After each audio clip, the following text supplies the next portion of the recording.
Nem sempre que você vê uma publicidade de um bom drink, uma boa bolacha ou talvez comida é real. E alguém que está aqui comigo, o Aaron, ele é especialista em fazer as coisas em 3D de uma forma que possa convencer qualquer uma outra pessoa. Aaron, como é que você está? Estou bem, obrigado. E thanks pelo convite, só lá me atracar maninho. Não é do que, mano.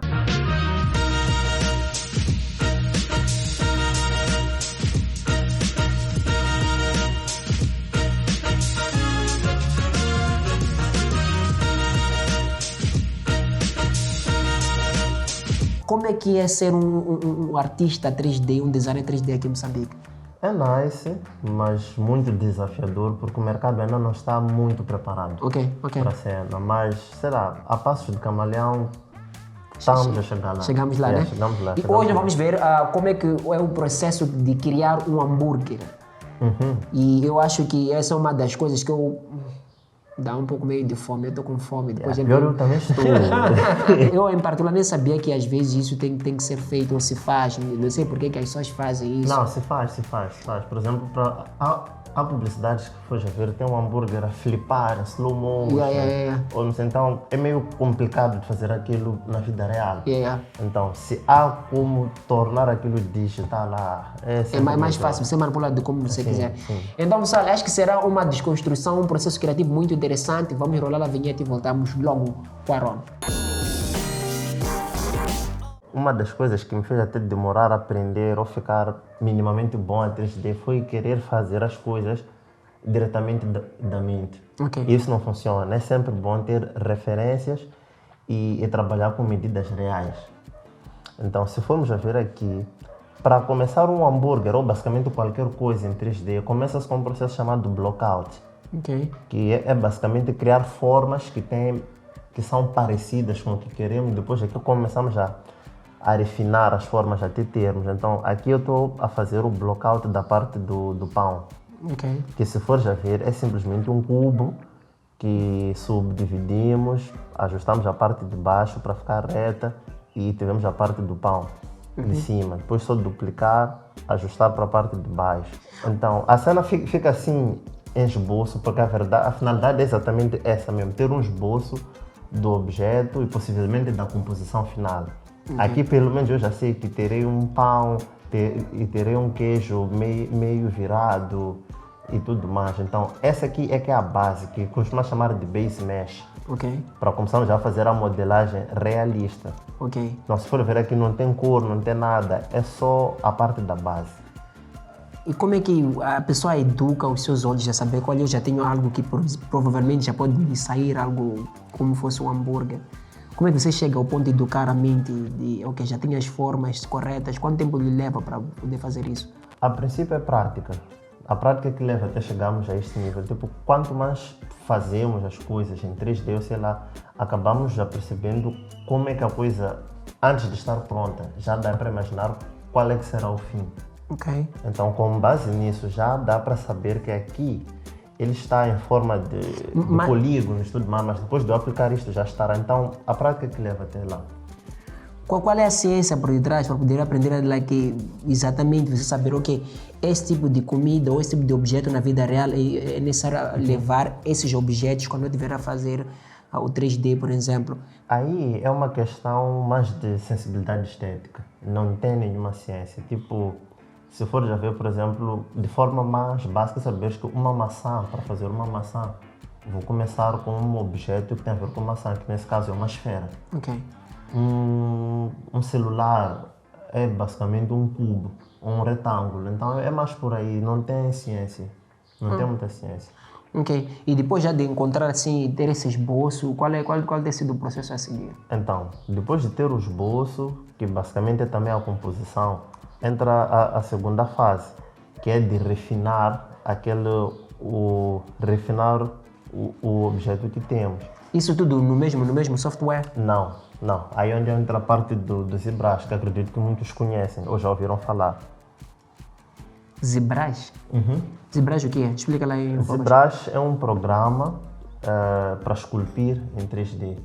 Basicamente é como se estivéssemos a fazer cerâmica, com barro mesmo. Tipo, é como se fosse um Photoshop, entre aspas, mas de 3D.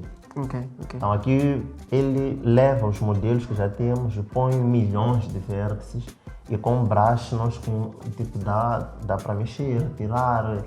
É usado para fazer detalhes. Por exemplo, sei lá, num corpo humano, a parte dos poros, as borbulhas, é tudo, isso acontece no ZBrush. Ok. Então quantos programas normalmente você tem utilizado para fazer uma coisa assim em 3D? Aí está. Essa é uma pergunta que muita gente faz e que basicamente é uma das questões que faz muita gente ter medo de entrar em 3D. As pessoas têm medo de entrar em 3D porque eles, quando ouvem que os programas são muitos, então começam a tremer, entre aspas. Muita gente está habituada a abrir o Photoshop, fazer um flyer, já está. Ok. Ou abrir o Photoshop, no máximo ir para o Illustrator para criar um vetor e já está, mas em 3D não. Em 3D, em média, és capaz de usar, sei lá, 5 programas ou mais para um vídeo. Ok. Então, não é um processo linear. Mas como é que tu sabes, por exemplo, que esse tipo de textura que eu estou a colocar é a textura adequada do pão? Você tem que ter um pão ao lado... Imagens, ou pão mesmo. Se tiveres o pão, melhor, mas se tiveres imagens é que é super ideal. A ideia é trabalhar, sei lá, para quem tiver as condições com 2 monitores. Ok. Então, no monitor tu estás já com os programas, no outro monitor tu tens já as referências. Que nesse caso é um pão realístico com foto de algum Sim, de um pão fotos, muitas fotos de pão. E para isso utiliza-se um programa chamado... Aliás, pode usar qualquer programa, mas a princípio eu aconselhava ele é um chamado Pure Ref. Ok. Que é basicamente traduzido uma referência pura. Ele cria uma espécie de canvas onde vais pôr lá todas as referências do que queres fazer. Ok. Eu particularmente utilizo isso até para design gráfico. Então lá nesse programa é onde eu coloco as imagens de pão que tenho e, sei lá, vou vendo as referências e começo a fazer. Por exemplo, aqui já estou na parte de fazer o ovo. Ok. Então foi questão de procurar imagens de ovo, colocar no monitor ao lado e começar a replicar com o brush. Então, normalmente, vocês têm que sempre trabalhar com 2 ecrãs para fazer... Não, pode ser com um, mas com 2, sei lá, acaba mais sendo prático. mais prático. Porque aí já utilizas um monitor só para ver. Quanto tempo isso lhe leva, por exemplo, a fazer um ovo, esses pedaços de pão, cada item do hambúrguer em si? Quanto tempo lhe leva a fazer? Dependendo da complexidade, pode ser de 20 a 30 minutos. Depende do quão real tu queres que esteja ou do quão próximo à referência tu queres. Então, nesse caso, você pode levar um dia inteiro só a fazer essa questão? Sim. Um dia inteiro. Às vezes 2, sei lá, dependendo do nível de realismo que queres. Onde é que você aprendeu a saber exatamente que essas são as formas, essas são... Se fizeste algum curso para dar? Não. Você foi aprender isso apenas com vídeos tutoriais no YouTube? Tal como as autodidatas. Autodidatas, porque não há, acho que sabes que para já não há muitos cursos aqui em Mose. E mesmo à volta do mundo os cursos são pagos e, sei lá, o próprio conteúdo da internet às vezes não está bem sedimentado. Então é uma questão de... Vai nos explicar o que você está fazendo. Estamos a ver uma foto, depois estamos a ver você ir back and forth. O que está a fazer? Aqui é a parte dos vegetais, né? Nesse caso do tomate. Então, para fazer um tomate em 3D, como qualquer outra coisa, é buscar as referências e começar a modelar por cima da referência. Vocês não utilizam aquilo que vocês buscam na internet, vocês vão fazer uma remodelagem daquilo? Sim, ou baixar o próprio modelo, o que às vezes é muito raro encontrar os modelos exatamente do que tu precisas. Ok. Então aqui, por exemplo, eu baixei a imagem do tomate e estou a fazer o tomate em 3D. Então o processo é o mesmo, faz o blockout, a mesh básica, se pode ver, está muito linear. Ok. Então depois exportamos para o ZBrush. Onde já vamos fazer a questão de texturas, textura e tudo mais. Para quem utiliza Blender, acho que já ouvi falar, é um programa 3D. Blender já ouvi falar. O Blender, por acaso, é um pouco mais completo. Não precisas de sair, de fazer a base de um sítio, ir dar detalhes no outro. No Blender é possível fazer exatamente isto.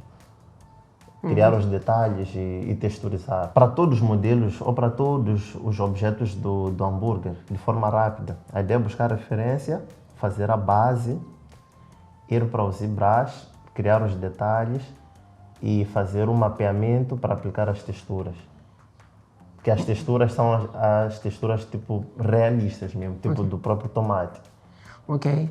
Então você vai fazendo basicamente um copy-paste, mas o paste tem que ser manual. Sim, é manual, exatamente. Então levamos as imagens da foto do tomate e aplicamos naquele modelo em 3D.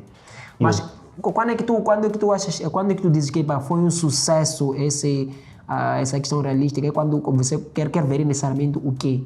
Agora estou a ver Photoshop aberto, né? Sim, aqui eu utilizei o Photoshop para tirar os brilhos na imagem real. Se for ver, tem reflexos na imagem do tomate. E em 3D, nós queremos ter esses reflexos no ambiente em 3D, não reflexos de onde a foto foi tirada. Não percebi. Vocês querem ver o reflexo do tomate em 3D e não o reflexo de onde a foto foi tirada? Exatamente. Se jogas por aí jogos em 3D, quando os personagens estão a passar do rio, às vezes não consegues ver reflexo deles no rio. Ou se, por exemplo, eles têm uma cena que reflete. Então, o reflexo tem que ser daquele ambiente onde ele está. Ok. Sim, não o reflexo de uma outra coisa. Então, vocês têm que fazer o possível de que o reflexo seja exatamente no ambiente que vocês criaram o hambúrguer em 3D. Exatamente. Ok. Está a perceber. Você vai fazendo cada item que está no hambúrguer em si, fazer esse mapeamento, fazer essa questão de textura, entrar no ZBrush, sair. Então, posso assumir que basicamente você acaba mexendo 3 programas ao mesmo tempo? Até agora são 3. E nesse caso temos ali o 3D Max, temos o ZBrush e temos o Photoshop. Ok? E depois vem mais um. A ideia é basicamente essa, fazer os objetos um a um, de vez em quando a voltar para o 3D Max, porque é onde vais fazer a composição, ou o spot no caso. Okay. Então tens que voltar para lá, organizar as texturas no lugar. Aqui é onde começa a parte interessante, porque depois de termos os objetos já modelados, né? no ZBrush, aplicado aqueles detalhes, não sei o quê, vamos para a parte de texturização. Porque o ZBrush até faz a parte da textura, mas aqui é mais para coisas como, por exemplo, físicas. A massa, borbulhas, a textura no geral. A parte das cores é sempre bom usar um outro, ou mesmo Photoshop. Mas no meu caso eu não utilizei o Photoshop, utilizei um outro chamado Substance Designer. Ok, que é basicamente para texturização. Então, depois de ter o modelo todo já modelado, texturizado, pelo menos com os mapas criados, aí é onde já entra a parte da texturização, de criar os mapas, que pode ser feita de 2 maneiras. Podemos usar fotografias de pão. O que é isso aí de criar mapas? Já viste quando, por exemplo, matam um cabrito assim? O que fazem com a pele dele? Tipo, cortam, estendem. É basicamente aquilo. Em 3D, sempre que fazes uma coisa, vais precisar de aplicar texturas. Tens que meio que cortar e estender, então, para poder pintar por cima daquilo. Então depois voltar a fechar. Sim, aquilo é que é o mapa. Ok. E aqui já estamos no outro programa que eu falei, que é o Substance Painter, que por acaso já faz parte da Adobe. Ok, interessante. A Adobe comprou, acho que foi no início do ano. E estou a ver uma similaridade que nós estamos a ver agora com o programa. Com o Photoshop. Yeah. Sim, ele funciona exatamente no Photoshop, em camadas também. Então aqui o que acontece? Aqui é só fazer a textura.